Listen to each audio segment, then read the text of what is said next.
Monsieur Sibol. Thank you, Madam the Speaker. Madam the Speaker, let me first thank the Honorable Attorney General for working relentlessly and coming forward with this amendment to the Bail Act that will bring certainty to this area of the law. This government is leading the fight to build a fairer and more equitable justice system. The previous government has aimed to circumvent the powers of the Office of the Director of Public Prosecutions when they allowed the Commissioner of Police to challenge the constitutional powers of the DPP, something that never happened before. Madam the Speaker, the amendment to the Bail Act is to consolidate and restore the powers of the DPP that was originally vested with. Our Prime Minister, Dr. Navin Ramgoolam, rightly said that we are at a defining moment in the history of our country, moving towards a total reconstruction of our nation and foster a system with an inclusive society where unity and justice will prevail. Madam the Speaker, the existing conflict between the Commissioner of Police and the Office of the DPP, our fundamental right of liberty guaranteed under the Constitution is at stake. And as we know, the rationale behind the Bail Act is to ensure that liberty is the rule and deprivation of liberty on the grounds of objection is merely an exception. Time and again, this has been emphasized by the courts of law in Mauritius and by the Judicial Committee of the Privy Council, where its decision is grounded in our Constitution, being the final court of appeal. Madam the Speaker, it is Section 72 of the Constitution that establishes and sets out the powers of the DPP, where the DPP has the power to institute and undertake all criminal proceedings before a court of law. And the DPP is further empowered to take over and continue any such criminal proceedings that may have been instituted by another person, or to discontinue any such proceedings at any stage before judgment is delivered. Madam the Speaker, Section 10, subsection 6 of our Constitution secures a constitutional guarantee of the independence of the DPP to exercise its powers free from the direction, no control of any other person. This further enriches the principles of separation of powers embodied in our Constitution. The integrity of the judicial process with the powers of the DPP would be compromised should the police be allowed to object bail applications without the DPP's consent. Madam the Speaker, the Commissioner of Police already has a huge responsibility for overseeing its operations and ensuring the effective enforcement of laws that are implemented for the safety and security of the community. They must further demonstrate that they are applying the law fairly and operate with transparency. Madam the Speaker, we recently felt the troubling times the country went through, with a disturbing turn of conflict between the office of the DPP and that of the Commissioner of Police, who opposed the decision of the DPP, who decided not to challenge the ruling of the senior magistrate at the Muka District Court in the case of one, Mr. B.L., who was granted bail, and again in another case of lawyer Mr. A.B., where the office of the DPP stood up not to object to his bail application. This confrontation between the important organs of the state became public when we saw the head of a constitutional post, being the Commissioner of Police, who came out publicly against another head of constitutional post, thus putting in serious doubt of its legal judgment. Madam the Speaker, I am sure that when the father of our nation, late Sir Sagar Ramgoolam, who campaigned for our independence 57 years back and negotiated and approved the Constitution at that time, the prominent question in his mind would have been to ensure that a proper set of checks and balances are upheld so that our young generation and the people of Mauritius do not feel threatened by a single police force. And those checks and balances were indeed specified in our Constitution, that time to ensure that the constitutional powers are granted to the DPP in all matters of prosecution.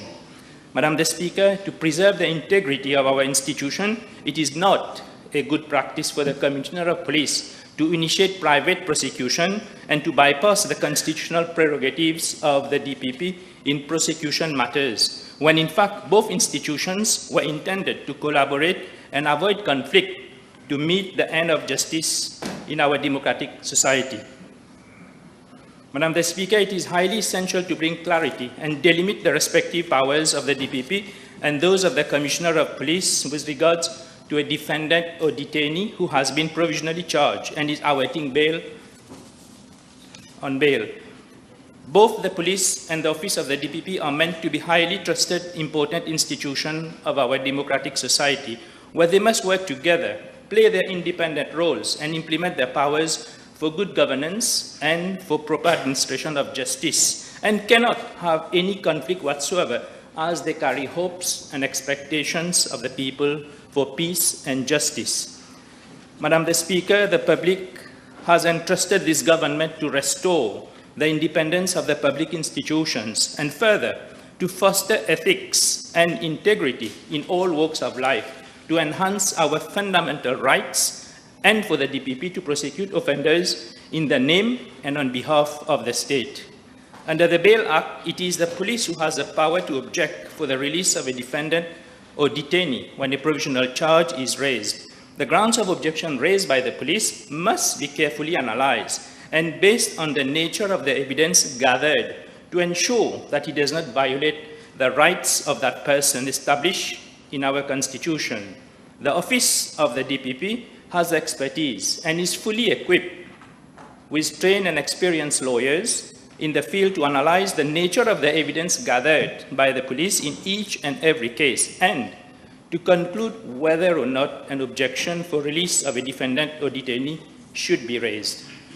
And each and every case must be based on its evidence and on its own merits and own facts. Madam the Speaker, the new Section 3B introduced in this bill under Section 4 of the Act rightly makes it clear that where the Commissioner of Police has the intention to object for the release of a defendant or detainee provisionally charged, he shall seek the advice of the DPP under the new law, and the decision to object shall rest solely on the DPP. Madam the Speaker, where the court has heard an application for the release on bail, after analyzing the grounds of objection raised by the police, where the court concludes and orders that the release on bail of a defendant or detainee, in such circumstances, Section 6 of the bill introduces a new Section 4A that is to be inserted in the Principal Bail Act, and again makes it very clear that the power to apply to the Supreme Court for an order to set aside the decision of the magistrate to release the defendant or detainee on bail shall rest again solely on the DPP. Madam the Speaker, to conclude, as our Prime Minister says, we have a difficult task ahead, but with this team holding experience, competence, and determination, we are confident that we shall overcome all the difficulties in building our nation and to ensure that a proper administration of justice is established to meet the ideals of the rule of law. Madam the Speaker, I welcome and support the amendments to the Bail Act introduced by the Honorable Attorney General, as this clarify the powers and integrity of both institutions. I thank you all for your attention and commitment for a better Mauritius. Honourable members, after having ruled out Honourable Junior Minister Béranger, I would like to refer the House to Standing Order 5 so that you understand why I had to take this stand. It's nothing personal, of course, and everybody knows my personal stand on the issue of introducing Creole in the National Assembly. It is not just a question of technique or technicity. Standing Order 5 says, the proceedings and debates of the Assembly shall be in the English language, but a member may address the Assembly in French.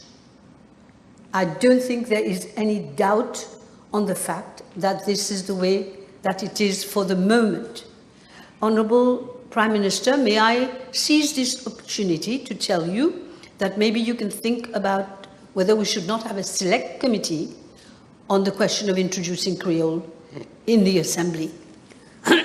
I have no doubt that most members will probably support this, but there are things to be discussed, including the amendment of the standing orders.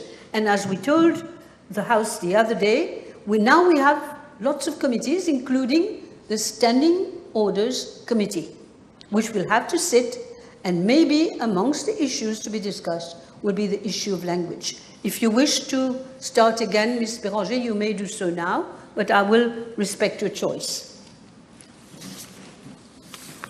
Okay. Honorable Ramdas. Merci, Madame la Présidente. Madame la Présidente, d'abord, permettez-moi de commencer par saluer tout bas et remercier l'honorable Attorney General ainsi que l'honorable ministre des Terres et du Logement pour avoir présenté en toute urgence à l'Assemblée ce projet de loi. Un projet de loi qui traite la question des limites du pouvoir du directeur des poursuites publiques d'une part et des pouvoirs du commissaire de police de l'autre quant au droit de l'individu, quant au droit fondamental à la liberté de l'individu, et cela dans le contexte spécifique du bail out. Madame la Présidente, la gravité de cette question et l'urgence de la situation se reflètent précisément dans la crise institutionnelle dont faisait face notre démocratie sous le précédent gouvernement. Effectivement, c'était bien une première pour notre pays de voir deux institutions constitutionnelles clés, notamment deux institutions constitutionnelles clés de notre système de justice, notamment le directeur des poursuites publiques et le commissaire de police, impliqués dans une bataille juridique sans précédent. Une bataille juridique effectivement sans précédent sur la limite de leurs pouvoirs, de leurs attributs respectifs. Et cela en ce qui concerne la remise en liberté d'un suspect en attendant l'issue d'une enquête. Et cette bataille juridique, Madame la Présidente, a, dites-vous bien, coûté pas moins de 14 millions de roupies à l'État mauricien. Il y a quelques semaines de cela, nous avons entendu la réponse du Premier ministre suite à une question qui lui avait été posée par rapport aux dépenses encourues et en termes de frais légaux et de conseils juridiques retenus par l'ancien commissaire de police, et nous avons appris que la somme de 14 millions de roupies a été dépensée pour cette bataille juridique. Et il est malheureux, Madame la Présidente, que le peuple mauricien fasse les frais d'une question d'ego de la part de l'ancien commissaire de police, celui qui agissait, selon toute évidence, clairement sur les instructions de la cuisine. Et rappelons-le, Madame la Présidente, la source même de cette tension institutionnelle était la décision du bureau du directeur des poursuites publiques de ne pas soutenir, mais surtout, ou plutôt, de se poser à une contestation du commissaire de police de l'ordre de la Cour autorisant la remise en liberté conditionnelle de plusieurs individus, dont M. Bruno Lorette, Maître Akil Bissessa, Chéri Singh, Vimen Sapapati, entre autres. Et nous avons par la suite appris, Madame la Présidente, que les charges provisoires pesant sur plusieurs de ces personnes, dont je viens de vous citer, ont été purement et simplement rayées. Et nous avons aussi appris qu'une ancienne membre de la force policière, une certaine WPC Goumani, avait pris les devants il n'y a pas longtemps pour rapporter un cas possible de planting of evidence dans le cas de Vimen Sapapati.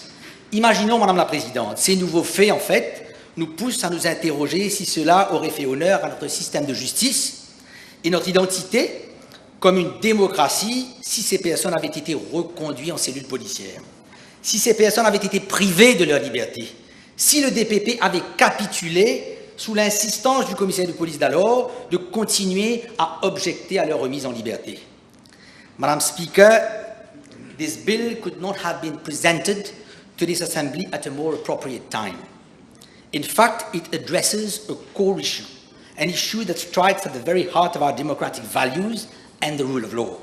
It relates, in fact, to the importance of giving to the Director of Public Prosecutions, the DPP, clear and unfettered powers to prosecute and also with a view to promote the sacrosanct principle of the presumption of innocence in criminal proceedings. In order to properly understand the importance of this bill, Madame la Présidente, we must first examine the constitutional provisions, its historical context, and its present implications. One must understand, Madam Speaker, that the independence of the DPP is not only vital for justice, but it's crucial for the very survival of our democratic institutions. The role of the DPP in Mauritius, as set out under Section 72 of our Constitution, confers upon him the power to initiate, control, and discontinue criminal proceedings.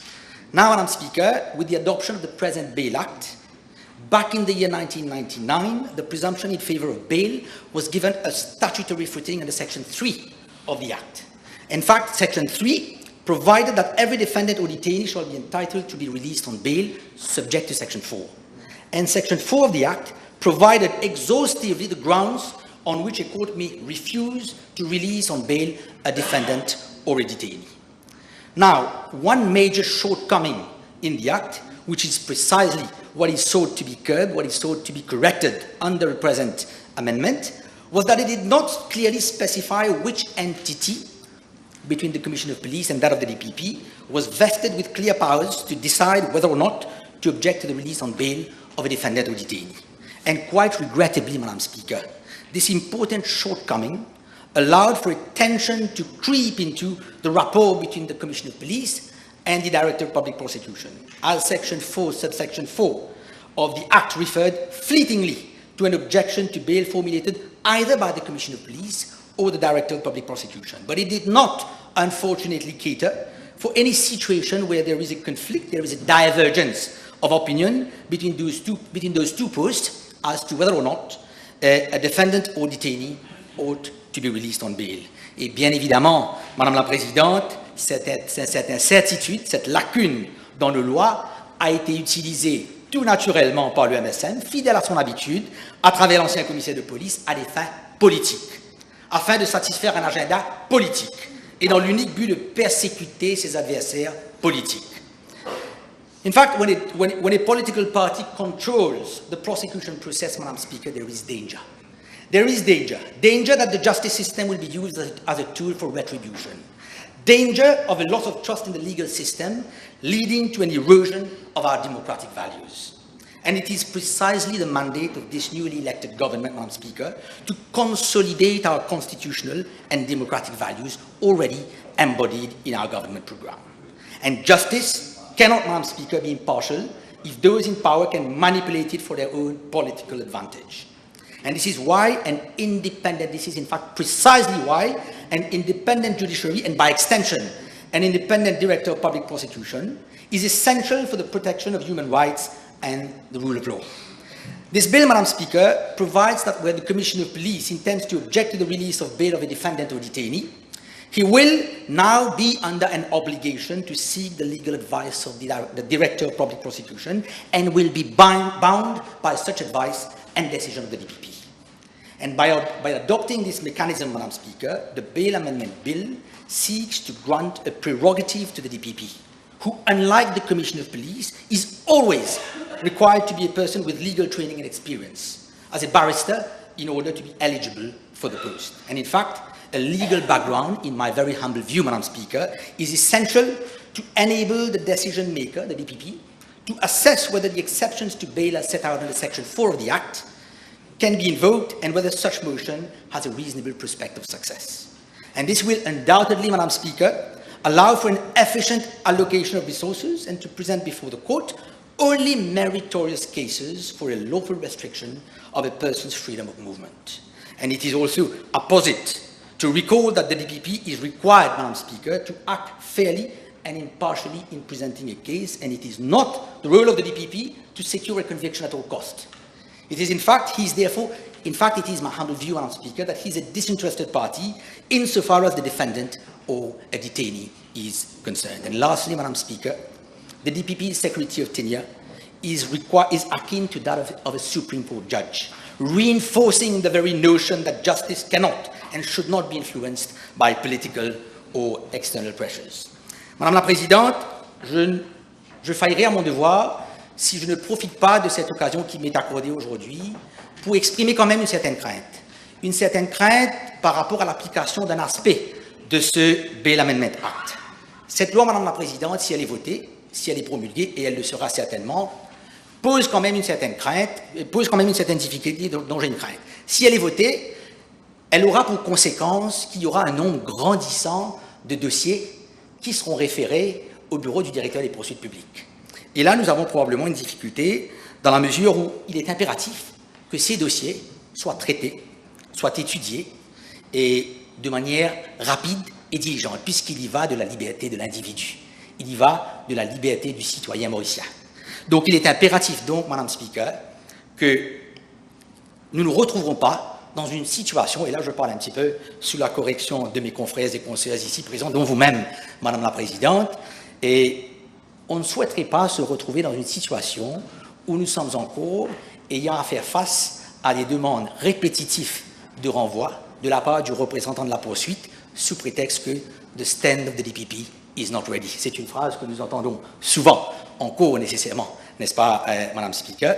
Donc, je souhaite que le bureau du directeur des poursuites publiques fasse les arrangements nécessaires afin qu'une équipe soit dédiée justement afin de traiter ces dossiers en toute urgence et avec diligence, puisque, comme je l'ai dit, il y va de la liberté du citoyen mauricien. En guise de conclusion, Madame Speaker, if we agree that the power to prosecute must rest with an independent director of public prosecution, as the principle is enshrined under Section 72 of our Constitution, it logically follows that we should also agree that the power to object or not to object to the release of on bail of the defendant ought to also rest with an independent director of public prosecution. And this is precisely why this is precisely what the bill brings about, and this is precisely why I'm supporting this bill. Thank you, Madam Speaker. Thank you. Thank you for respecting the time. Honourable Prime Minister. Madam Speaker, recent times have seen an unprecedented, I should say also unfortunate conflict between the Commissioner of Police and the Director of Public Prosecutions in matters of relating to bail. Of relevance, as Honourable Babulal mentioned, is the case of the Commissioner of Police against Mr. Akil Bisesar and others.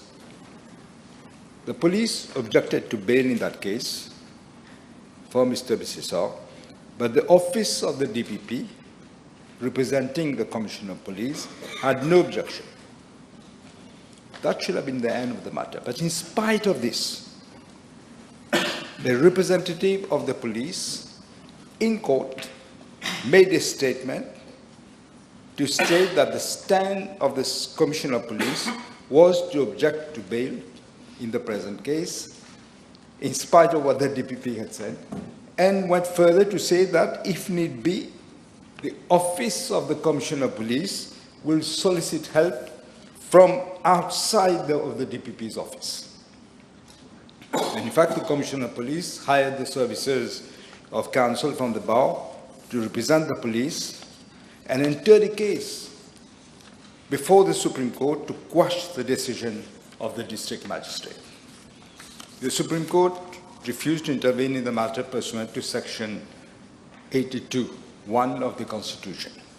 As I said, Madam Speaker, this is unprecedented. I think Honorable Babulal put his finger on it. It should never have happened. We shouldn't have had the bill today. Worse, Madam Speaker, public funds had to be dished out to various lawyers, which was totally unnecessary. Waste of public funds. Dishing out money to lawyers chosen by the Commissioner of Police, probably in court with the Prime Minister. And we don't have to guess who the lawyers, how they were chosen. From August of 2021 to November of 2024, the CP has retained the services of 5 counsels for 8 cases, including 1 King's Counsel and 1 attorney. Attorney, we all know who.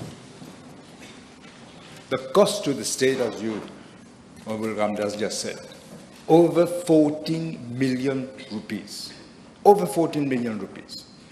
The only objective was to undermine the professional integrity of the office of the Director of Public Prosecutions, a post which is constitutional.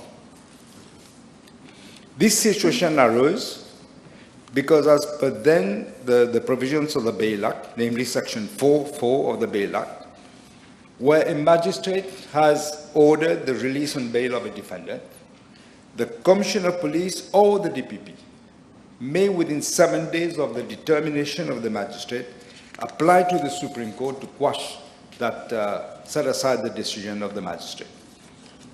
Conflicts of such nature between law enforcement authorities undermines public confidence in our institutions and must never be allowed to happen again.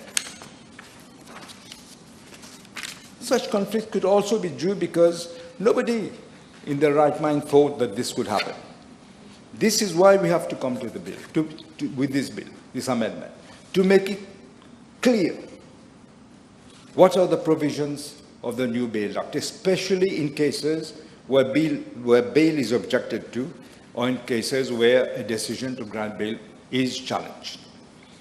In order to avoid such situations from recurring, the amendment bill that is being brought to the House want to make it absolutely clear what are the powers of the Director of Public Prosecutions and what are those of the Commissioner of Police. First of all, we had to make it more crystal clear what do we mean by detainee, the definition of a detainee. Under the current law, a detainee means a person who is under arrest upon reasonable suspicion of having committed an offense. From what we see now, reasonable suspicion leaves room for interpretation, and it is a wide definition. Under this amendment bill, in order not to leave any room for doubt as who is concerned by the provisions of this act, a detainee is defined as the person who is under arrest and is provisionally charged before a court. The ambiguity of the law, as it is, requires more clarity. And this is why, when application now, with this bill, when application for release on bail of a defendant or a detainee is refused, the court shall place on record the written reasons for its determination. Additionally, the bill provides for a situation of conflicts in relation to the release on bail of a defendant or a detainee. Accordingly, while the sole discretion not to object to bail, it will be that of the Commissioner of Police. But however, where the Commissioner of Police has the intention to object to the release on bail of a defendant or a detainee, he shall seek the advice of the DPP, and the decision not to object or not will rest solely with the Director of Public Prosecutions. More importantly, Madam Speaker, the law as it currently stands provides that when a magistrate has ordered the release on bail of a defendant or a detainee, both the Commissioner of Police and the Director of Prosecutions, Public Prosecutions, have the power to challenge the decision before the Supreme Court. That shall no longer be the case. The bill provides that the power to challenge such decision before the Supreme Court shall henceforth rest solely with the Director of Public Prosecutions and nothing to do with the Commissioner of Police. The bail amendment bill, therefore, will give greater clarity and unambiguity to the respective powers of the CP and the DPP in relation to bail. This amendment, Madam Speaker, to the Bail Act makes it clear what are the powers of the CP and what are the powers of the DPP in relation to bail. Thank you, Madam Speaker. Thank you very much. You will probably be in time, I suppose. Yes, there is time, but Madam Speaker, thank you very much. I'd like to thank all those who have participated in this debate. And time and again, what we've heard is the importance of democracy. What we've heard is liberty. We've also heard about jail, but all this with the whole idea that what we have to do away with, and what, in God's name, thank God we did away with them, and how we are now fighting, struggling together and working together as one country, as one people, in order to restore democracy. Let me also, at this juncture, state the following. It is quite interesting how things change in life, and so fast. Only a few years back, I recall, I was myself, since I'm a barrister by profession, I was involved in a case that has been dealt with, so there's no issue of conflict. And I recall that when I was in court, and I'm sure that the then accused would not mind me saying his name today, but it was Bruno Lorette. I remember when I was in court appearing for him to move for bail, all those sections of the law that we have seen how it has been abused of by the then Commissioner of Police all came up. We won bail, in spite of it being a very difficult task. We won bail, but I recall how in those days there was fake democracy, as an honourable member said. Why do I say that? Because when we won bail, the Commissioner of Police issued a communique. That was on the 28th of February 2023.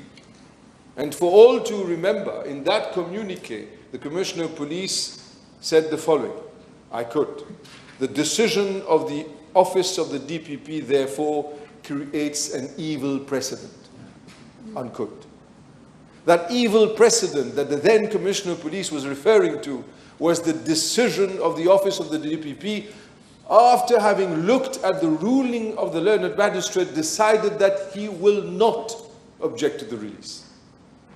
The Commissioner of Police, for the first time in history, for the first time ever since we have our constitution, our independence, he went as far as to say it was an evil precedent. And to add insult to injury, what did the then Prime Minister do? He made a declaration and he said, "Mafia fin infiltré man institution sa pays." The GIS published the communique of the Commissioner of Police. The GIS does not publish the communique of the Commissioner of Police. The GIS publishes the work of government, the executive.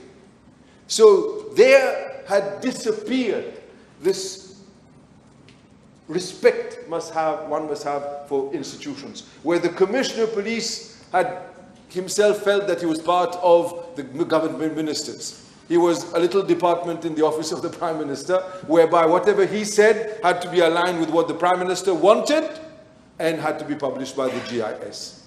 Those days are over.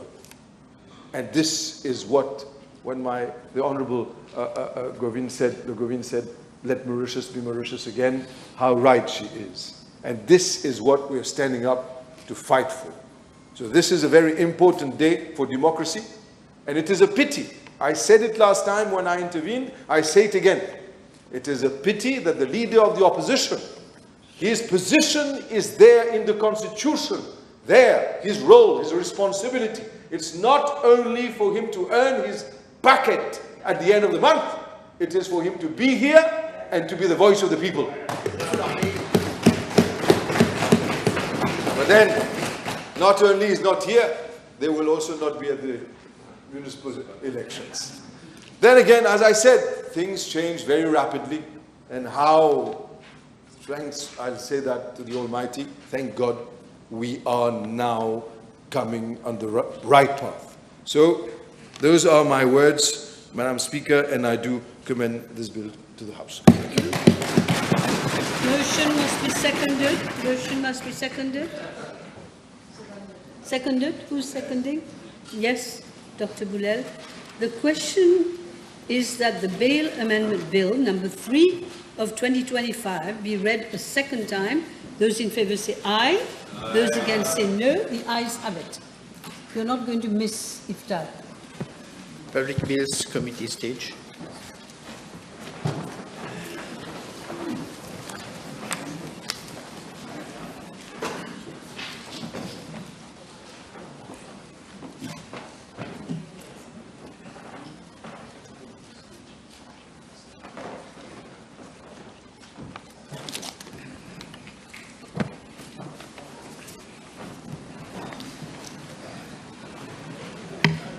Clause 1, short title. Clause 2, interpretation. Clause 3, section 2, Principal Act amended. Clause 4, new section 3B inserted in Principal Act. Clause 5, section 4, Principal Act amended. Clause 6, new section 4A inserted in Principal Act. The question is that clauses 1 to 6 stand part of the bill. Those in favour say aye. Those against say no. The ayes have it. Title and enacting clause. The question is that the title and enacting clause stand part of the bill. Those in favour say aye. Those against say no. The ayes have it. Now I put the question that I do report to the House that the Bail Amendment Bill number 3 of 2025 has passed the committee stage without amendment. Those in favour say aye, those against say no. Aye. Thank you. I will resume my chair.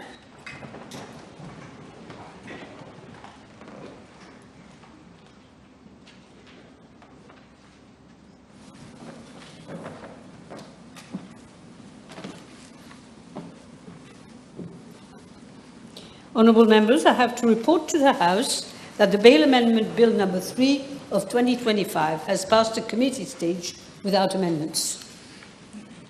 Public bills, third reading. Speaker, I move that the Bail Amendment Bill number 3 of 2025 be read a third time and passed.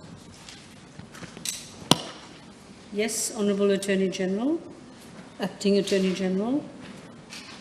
The motion needs to be seconded. Yes? The question is that the Bail Amendment Bill number 320 of 2025 be read the third time and passed. Those in favour say aye, those against say no. The ayes have it. Honourable Prime Minister. Yes, Madam Speaker, I beg to move for the adjournment of the House to Tuesday, the 8th of April at 11:30 a.m. Okay. The question is that the House be adjourned to Tuesday, the 8th of April at 11:30 a.m. Those in favour say aye, those against say no. Aye. The ayes have it. The House stands adjourned